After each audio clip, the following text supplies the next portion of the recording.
नमस्कार दोस्तों, जय हिंद, वंदे मातरम। आप सभी का वेलकम, अभिनंदन है टीटी फैमिली में। शिक्षकों के परिवार जायसवाल कोचिंग सेंटर पर पावर्ड बाई शिक्षा ही प्रकाश है। दोस्तों, मैं आपके साथ जायसवाल सर। आज की क्लास में हम बात करने वाले हैं पर्यावरण ईवीएस के एनसीईआरटी पैटर्न पर। यह क्लास नंबर 11 है।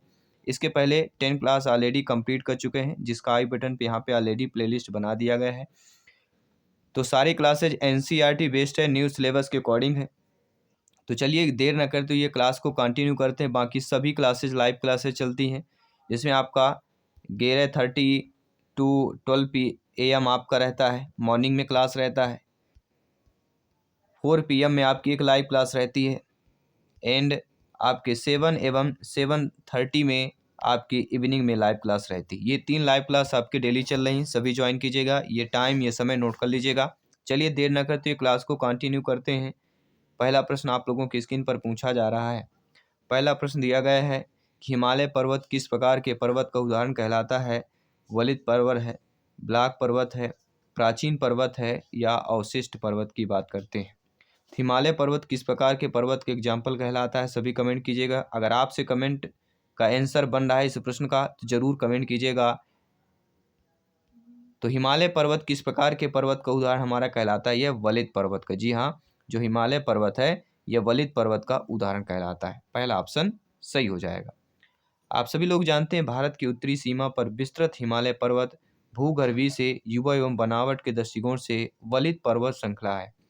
ये पर्वत श्रृंखलाएं पश्चिम पूर्व दिशा में शून्य से लेकर ब्रह्मपुत्र तक फैली हुई है। हिमालय विश्व की सबसे ऊंची पर्वत श्रेणी है और यह एक अत्यधिक असम अवरोधों में से एक आपकी मानी जाती है।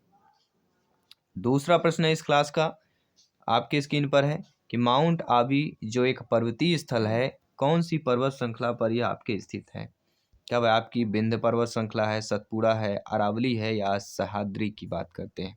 सभी कमेंट कीजिएगा। जी हाँ, मेरे प्यारे प्यारे भाइयों की प्यारी प्यारी बहनें, गृहिणी, जिनका सपना है सी टेट एग्जाम को फतेह करना, आल टेट एग्जाम को फतेह करना, 101% यहाँ पे क्रैक करना, आउट ऑफ 150 में से 125 प्लस का स्कोर प्राप्त करना, सभी यहाँ पे कमेंट करना है। जी हाँ, तो माउंट आबी जो एक पर्वतीय स्थल है, कौन सी पर्वत श्रृंखला पर यह स्थित है, आपकी अरावली पर्वत श्रृंखला पर स्थित है। किसकी बात कर रहे हैं साथियों, अरावली पर्वत श्रृंखला की बात कर रहे हैं। ऑप्शन नंबर सी की बात करेंगे। अगला प्रश्न है जो आप लोगों की स्क्रीन पर दिया गया है कि नंदा देवी चोटी किस राज्य में स्थित है। हिमाचल प्रदेश, उत्तराखंड, उत्तर प्रदेश या सिक्किम राज्य की बात करते हैं। दोस्तों यहाँ पे राइट ऑप्शन आ चुका है। नंदा देवी जो चोटी है किस राज्य पर स्थित है, तो हम यहाँ पे बात करेंगे उत्तराखंड की। जी हाँ साथियों, नंदा देवी पर्वत चोटी उत्तराखंड पर स्थित है। यह पर्वत चोटी भारत की दूसरी एवं विश्व की 23वीं सर्वोच्च पर्वत चोटी है। भारत की सर्वोच्च पर्वत चोटी कंचनजंगा है। नंदा देवी पर्वत शिखर हिमालय पर्वत श्रृंखला में भारत के उत्तराखंड राज्य के पूर्व में गौरी गंगा तथा पश्चिम में ऋषि गंगा घाटियों में यह अवस्थित है। अगला प्रश्न है जो स्क्रीन पर दिया गया है कि भारत के सबसे पुराने पहाड़ कौन से हैं। पश्चिमी घाट का पहाड़ है, सतपुरा की पहाड़ियाँ हो गई, अरावली की पहाड़ियाँ हो गई या पूर्वी घाट हो गया। सभी कमेंट कीजिएगा। तो आप सभी लोग जानते हैं भारत के सबसे पुराने जो पहाड़ कहलाते हैं वह हमारे अरावली की पहाड़ियाँ, अरावली के पहाड़ कहलाते हैं। ठीक है, सबसे पुराने की बात करें तो किसकी बात कर रहे हैं, अरावली की बात करते हैं। यहाँ पे ऑप्शन नंबर आपका सी सही हो जाएगा। और आप सभी लोग जानते हैं यह पर्वत श्रेणी गुजरात के पालन से लेकर राजस्थान एवं हरियाणा से होकर दिल्ली तक लगभग 800 किलोमीटर की लंबाई में फैली हुई है। अरावली श्रेणी का निर्माण प्री कैम्ब्रियन काल में हुआ था, जो 600 से 570 मिलियन वर्ष पूर्व तक माना जाता है। और यह भारत का ही नहीं, विश्व की सबसे प्राचीनतम पर्वत श्रृंखलाओं में से आपका एक है। इसकी सर्वोच्च चोटी गुरु शिखर है, जिसकी लंबाई 1712 मीटर है। यह माउंट आबी पर्वत पर यह स्थित है। हिमालय के पर्वत चोटियां जो शिखर से संबंधित कुछ महत्वपूर्ण बिंदु जान लेते हैं। शिखर मतलब होता है समुद्र तल से ऊंचाई मीटर में स्थित हो, उसको शिखर बोला जाता है। माउंट एवरेस्ट एक नेपाल का भाग है, इसकी टोटल लंबाई मीटर में 1848 मीटर है। दूसरा है आपका कंचनजंगा, सिक्किम का भाग है, जिसकी लंबाई है 8598 मीटर। तीसरा है मकालू, जो एक नेपाल का भाग है, 8481 इसकी टोटल मीटर लंबाई में है, मीटर में। धौलगिरी की बात करते हैं, नेपाल पर स्थित है, 8172 मीटर इसकी लंबाई है। अगला आपका है गंगा पर्वत, की बात करते हैं तो 8126 मीटर, जो कि जम्मू कश्मीर पर स्थित है। अगला दिया गया है अन्नपूर्ण। तो अन्नपूर्णा जो है ये 8078 मिलियन मीटर लंबाई की बात करते हैं, जो कि नेपाल पर स्थित है। नंदा देवी की बात करेंगे, उत्तराखंड पर स्थित है। इसकी टोटल लंबाई 7817 मीटर है। अगला है आपका नामचा बारवा, जो कि तिब्बत पर स्थित है। इसकी टोटल लंबाई 1756 मीटर है। अगला आपका बद्रीनाथ। बद्रीनाथ जो है उत्तराखंड पर स्थित है। इसकी टोटल लंबाई 7138 मीटर है। अगला आपका त्रिशूल। त्रिशूल उत्तराखंड पर स्थित है। इसकी टोटल लंबाई 7140 मीटर है। अगला आपका नीलकंठ आता है। नीलकंठ उत्तराखंड पर स्थित है, जिसकी लंबाई है 7073 मीटर की बात करते हैं। अगला है केदारनाथ, जो कि उत्तराखंड पर स्थित है और इसकी टोटल लंबाई 6945 मीटर है। अगला है आपका गुरुला मंदाता, जो कि 7728 मीटर इसकी टोटल लंबाई है। किसका भाग है? एक तिब्बत का भाग है। तो महत्वपूर्ण हमने ये जो 10 से 12 आपके हिमालय की जो चोटियां प्रमुख हैं, इनसे समुद्र तल से ऊंचाई के साथ साथ स्थिति की बात करेंगे और शिखर की हमने चर्चा कर लिया। एग्जाम में किसी भी शिखर या स्थिति के बारे में प्रश्न पूछा जाता है, आपसे 101% अवश्य बनेगा। अगला जो प्रश्न है, नाथुल्ला दर्रा कहाँ पर स्थित है? पाकिस्तान में, नेपाल में, भूटान में या भारत में स्थित है? सभी कमेंट कीजिएगा। तो नाथुल्ला दर्रा कहाँ पर स्थित है? सभी लोग कमेंट कीजिएगा। तो नाथुल्ला दर्रा जहाँ पर स्थित है वह हमारा कहलाता है, सभी लोग बताइए किस देश की बात करते हैं? हम बात कर रहे हैं भारत देश की। तो यहाँ पे जो डी ऑप्शन दिया गया है वह हमारा सही हो जाएगा। जी हाँ साथियों, नाथुल्ला दर्रा हिमालय के एक पहाड़ी दर्रा है जो भारत के सिक्किम राज्य और दक्षिण में तिब्बत में चुम्बी घाटी को जोड़ता है। भारत और चीन के बीच 1962 में हुई युद्ध के बाद इसे फिर बंद कर दिया गया था। वापस ये प्रश्न आ सकता है कि नाथुल्ला दर्रा को जो है भारत चीन के बीच जो युद्ध हुआ था 1962 में, इसके बाद कब से वापस में शुरू किया गया व्यापार के अकॉर्डिंग? तो जुलाई 2006 में व्यापार के लिए इसे फिर से खोल दिया गया था नाथुल्ला दर्रा को। ठीक है, तो नाथुल्ला दर्रा को 1962 के बाद युद्ध के बाद कब खोला गया? जुलाई 2006 में खोल दिया गया था। अगला प्रश्न है, ड्रैकेंसबर्ग पर्वत किस देश से में स्थित है? यह तो ये आपके दक्षिण अफ्रीका में स्थित है। जी हाँ, जब आपके ड्रैकेंसनबर्ग अगर पूछा जाता है तो यहाँ पे साउथ अफ्रीका पर स्थित है, ये भी नोट कर लेना है। ठीक है, जो कि यहाँ पे जो है खाने हैं हीरा सोने के लिए प्रसिद्ध है आपका ड्रैकेंस जो बर्ग है साउथ अफ्रीका का। किसके लिए? खाने जो है यहाँ पे खदाने जो है हीरा सोने की खदाने के लिए यह प्रसिद्ध स्थान है। अगला जो प्रश्न है, आर्कटिक मरुस्थल किसका दूसरा नाम है?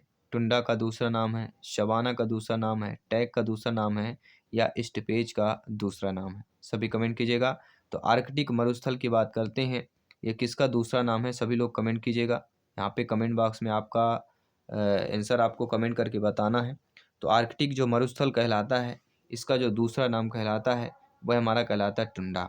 जी हाँ साथियों, आर्कटिक मरुस्थल जो है टुंडा का दूसरा नाम है। इस टुंड्रा प्रदेश से सूर्य के प्रकाश का अभाव रहता है। यहाँ पे सूर्य का प्रकाश नहीं होता है टुंड्रा प्रदेश में। आर्कटिक मरुस्थल में सूर्य का प्रकाश नहीं होता है। कम से कम 8 महीनों तक धरातल हिमाच्छिद रहता है, मतलब बर्फ से ढका रहता है। टुंड्रा प्रदेश उत्तरी कनाडा, अलास्का, यूरोपीय रूस, साइबेरिया व आर्कटिक महासागर के द्वीप समूहों में यह फैला हुआ है। अगला प्रश्न है, एशिया के सबसे बड़े मरुस्थल का नाम बताना है। क्या वह थार का मरुस्थल है, गोबी का मरुस्थल है, तकला का मक्कन है या कराकुम की बात करते हैं? तो एशिया के सबसे बड़े मरुस्थल का नाम है, सभी लोग जानते हैं, गोबी का मरुस्थल। जी हाँ, एशिया का सबसे मरुस्थल गोबी का मरुस्थल मशहूर है, सभी जानते हैं। गोबी का मरुस्थल संसार का 5वां बड़ा है और एशिया का सबसे विशाल रेगिस्तान है। गोबी मरुस्थल एशिया महाद्वीप में चीन के कब्जे वाले तिंजत क्षेत्र और मंगोलिया के अधिकांश भाग पर हुआ है। यह मरुस्थल संसार के सबसे ठंडे मरुस्थलों में से एक माना जाता है। गोबी मरुस्थल पश्चिम में पामीर की पूर्वी पहाड़ियों से लेकर पूर्व में खिंगन पर्वतमालाओं तक, ऊपर में अल्ताई खंगाई और याब्लोनोई पर्वतमालाओं से लेकर दक्षिण में अल्लाइन तथा नानसान पहाड़ियों तक फैला हुआ है। गोबी रेगिस्तान का अधिकतर भाग रेतीला न होकर चट्टानी कहलाता है। अगला प्रश्न आप लोगों की स्क्रीन पर दिया गया है। प्रश्न पूछा जा रहा है, गोबी मरुस्थल विश्व के सबसे बड़े मरुस्थलों में से एक कहलाता है। इसका एक भाग निम्नलिखित में से किस देश में आता है? ऑस्ट्रेलिया में आता है, सऊदी अरेबिया में आता है, मंगोलिया में आता है या आपके मेडागास्कर पर आता है, सभी नोट कर लीजिएगा। गोबी मरुस्थल विश्व के सबसे बड़े मरुस्थलों में से एक हमारा है, सभी लोग हम ऑलरेडी इस पर चर्चा कर चुके हैं। लेकिन इसका भाग निम्नलिखित में से जिस देश में आता है वह देश है आपका और कोई नहीं, मंगोलिया, जो हम चर्चा भी कर चुके हैं। ठीक है, आइए बात करते हैं, अगले प्रश्न की बात कर लेते हैं। अगला प्रश्न है, गोवा के दक्षिण का पश्चिमी घाट क्या कहलाता है? मालाबार कहलाता है, कोंकण कहलाता है, कन्नड़ कहलाता है या उत्तरी सरकार कहलाता है? सभी कमेंट कीजिएगा। जी हाँ, सभी मित्रों को जय हिंद, वंदे मातरम, इंकलाब जिंदाबाद। एनर्जी को डाउन नहीं करना है, एनर्जी बरकरार है, सिलेक्शन का रास्ता बरकरार है, आपके सपने आपके ड्रीम्स बरकरार हैं। बस इन सपने ड्रीम्स के लिए आपको एग्जाम को फतेह करना है। ये तन में, ये मन में ये प्रण ले लेना है कि बस अब एग्जाम फतेह ही करना है, तैयारी A to Z बिल्कुल कर देना है। गोवा के दक्षिण का जो पश्चिमी घाट कहलाता है वह हमारा कहलाता है मालाबार। जी हाँ, गोवा के दक्षिणी पश्चिमी घाट जो कहलाता है वह कहलाता है मालाबार का घाट कहलाता है, जो कि पहले ऑप्शन पे आप लोगों को ऑलरेडी दिया गया है। सभी लोग जानते हैं गोवा के दक्षिणी का पश्चिमी घाट मालाबार तट के नाम से जाना जाता है। महाराष्ट्र एवं गोवा के तटीय भागों को कोंकण तट के नाम से जाना जाता है और उड़ीसा के समुद्र तटीय भागों को उत्तरी सरकार के नाम से जाना जाता है। और कन्नड़ कर्नाटक राज्य की भाषा है। कन्नड़ क्या है? एक कर्नाटक राज्य की भाषा है। तो चारों ऑप्शंस को हमने डिटेल के साथ आपके चर्चा किया। किसी भी ऑप्शन से प्रश्न आए, किसी भी टॉपिक से प्रश्न आए, आपसे अवश्य बनना चाहिए। और ये 4 बिंदु आपको याद रख लेना, अपने माइंड के मेमोरी पर सेव कर लेना है कि कोरोमंडल तट जो है कन्याकुमारी की बात करते हैं, कृष्णा डेल्टा पर बना हुआ है। और जो अगला तट है आपका गोलकुंडा तट कृष्णा डेल्टा पर, गोदावरी डेल्टा पर बना हुआ है। अगला उत्तरी सरकार जो तट है गोदावरी डेल्टा और उत्तरी तट की बात करते हैं। और अगला जो दिया गया है कि पृथ्वी की चुंबकीय विषुवत रेखा दक्षिण भारत की बात करें कहाँ पर है? त्रिवेंद्रम पर है, ये भी नोट कर लेना है। अगला जो प्रश्न है कि भारतीय प्रायद्वीपीय क्षेत्र में निम्नलिखित में से राज्य सम्मिलित है? उड़ीसा, छत्तीसगढ़, आंध्र प्रदेश, तमिलनाडु, केरल, कर्नाटक, आंध्र प्रदेश, पश्चिमी बंगाल, उड़ीसा और आंध्र प्रदेश, महाराष्ट्र, गुजरात और गोवा की बात करेंगे। तो भारतीय प्रायद्वीपीय क्षेत्र में निम्नलिखित में से जो राज्य सम्मिलित है हमारे तमिलनाडु, केरल, कर्नाटक और आंध्र प्रदेश कहलाते हैं। तो यहाँ पे जो आप लोगों को बी ऑप्शन दिया गया है वह हमारा ऑलरेडी सही हो जाएगा। अगला प्रश्न आप लोगों के स्क्रीन पर दिया गया है कि गंगा नदी निकलती है। गंगा नदी अरावली श्रेणी से निकलती है, लद्दाख ग्लेशियर से, गंगोत्री ग्लेशियर से या मिलाप ग्लेशियर से निकलती है? आप सभी लोग जानते हैं गंगा नदी की बात करते हैं, राष्ट्रीय नदी की बात करते हैं। गंगा नदी जो निकलती है गंगोत्री ग्लेशियर से निकलती है। जहाँ पे आप लोगों का सी ऑप्शन दिया गया है वह हमारा ऑलरेडी सही हो जाएगा। नो डाउट, आई होप प्रत्येक प्रश्न को आप लोगों ने समझ लिया है। आप ये भी जानते हैं कि सांस्कृतिक महत्व की वजह से गंगा भारत की सबसे महत्वपूर्ण पवित्र नदी है। गंगा का उद्गम उत्तराखंड के उत्तरकाशी जनपद के ऊंचाई पर स्थित निकट गंगोत्री हिमानी या गंगोत्री ग्लेशियर से होता है। यहाँ इसे किस नाम से जाना जाता है? भागीरथी के नाम से जानी जाती है। देवप्रयाग में भागीरथी अलकनंदा से मिलती है। इसके बाद दोनों की संयुक्त धारा को गंगा के नाम से जाना जाता है। तो किन दो संयुक्त धारा को गंगा के नाम से जाना जाता है? भागीरथी और अलकनंदा की बात करते हैं। यह भारत की सबसे लंबी नदी 2525 किलोमीटर है, जो भारत के 5 राज्य आपके उत्तराखंड, उत्तर प्रदेश, झारखंड, बिहार और पश्चिम बंगाल से होकर गुजरती है। और पश्चिम बंगाल में से क्या है? फरफक्का नामक स्थान पर बांग्लादेश में यह प्रवेश करती है, इसे पद्मा के नाम से। जी हाँ, पश्चिम बंगाल में इसे पद्मा के नाम से जाना जाता है। बांग्लादेश में यह ब्रह्मपुत्र से मिलती है, फिर यह संयुक्त धारा मेघना में मिल जाती है और सागर द्वीप के समीप बंगाल की खाड़ी में जाकर अंत में आपकी गिर जाती है। अगला, तिब्बत की सांगपो नदी भारत में किस नाम से जानी जाती है? गंगा, यमुना, ब्रह्मपुत्र या सिंधु की बात करेंगे।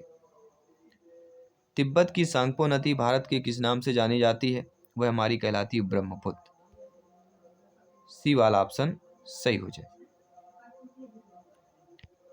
अगला प्रश्न है, नदी भारत के परिप्रेक्ष्य में महत्वपूर्ण बिंदु आपको देखना है। भारत की सबसे लंबी नदी गंगा 2525 किलोमीटर है। बांग्लादेश में गंगा नदी किस नाम से जानी जाती है? पद्मा के नाम से जानी जाती है। साथ साथ ब्रह्मपुत्र नदी का बांग्लादेश में क्या नाम है? जमुना नाम है। कर्क रेखा को 2 बार काटने वाली नदी आपकी माही नदी है। सर्वाधिक सर्वाधिक बार मार्ग बदलने वाली नदी आपकी कोसी नदी है। अगला, बिहार का शोक कोसी नदी है। बंगाल का शोक दामोदर नदी है। अगला प्रश्न है, उड़ीसा का शोक महानदी है। असम का शोक ब्रह्मपुत्र है। अगला जो दिया गया है कि वृद्ध गंगा दक्षिण भारत की गंगा गोदावरी है। दक्षिण की गंगा कावेरी नदी है। अगला, उत्तर भारत की वरदान नदी गंगा नदी है। गंगा यमुना का संगम प्रयागराज है। भारत की पवित्र नदी गंगा नदी है, सभी जानते हैं। गंगा और ब्रह्मपुत्र की संयुक्त जलधारा मेघना के नाम से जानी जाती है। सुंदरवन डेल्टा गंगा व ब्रह्मपुत्र नदी की बात करते हैं। राष्ट्रीय नदी गंगा नदी की बात करते हैं। माजुली द्वीप ब्रह्मपुत्र नदी की बात करते हैं। पश्चिम की ओर बहने वाली जो नदी कहलाती है नर्मदा नदी और ताप्ती नदी, ये भी आपको नोट कर लेना। निम्न नदियों में से कौन सी नदी बंगाल की खाड़ी में गिरती है? ताप्ती, सुवर्णरेखा, नर्मदा, सिंधु की बात करते हैं। तो जो जिन नदियों में नदी बंगाल की खाड़ी में गिरती है वह हमारा राइट ऑप्शन कहलाता है सुवर्ण रेखा। सुवर्ण रेखा या स्वर्ण रेखा नदी बंगाल की खाड़ी में गिरती है। यह भारत के झारखंड राज्य में बहने वाली एक पहाड़ी नदी है और यह रांची नगर से 16 किलोमीटर दक्षिण पश्चिम में स्थित नगरी गांव में रानी चुआ नामक स्थान से निकलती है। अगला प्रश्न आप लोगों की स्क्रीन पर आ चुका है, सभी कमेंट कीजिएगा। एक एक प्रश्न का फीडबैक करना है आप सभी को। भारत में पूर्व से पश्चिम की ओर बहने वाली सबसे जो लंबी नदी कहलाती है वह हमारी कौन सी नदी कहलाती है? वह हमारी कहलाती है नर्मदा नदी। यहाँ पे जो आपका नर्मदा ऑप्शन दिया गया वह हमारा सही हो जाएगा। ठीक है, भारत में पूर्व से पश्चिम की ओर बहने वाली सबसे लंबी नदी नर्मदा है और इसकी लंबाई 1312 किलोमीटर के आसपास वहाँ की गई। तो ये रहे महत्वपूर्ण आज की क्लास में हमने महत्वपूर्ण प्रश्न किए। आई होप सभी प्यारे मित्र एनसीईआरटी की बेस क्लास को अपने अच्छे तरीके से अध्ययन किया, प्रत्येक प्रश्न को अटेंड किया, आपने फीडबैक भी किया। मैं आपके साथ जयसवाल सर मिलता हूँ आपकी अगली क्लास पर। सभी मित्रों को जय हिंद, वंदे मातरम, शुभ रात्रि।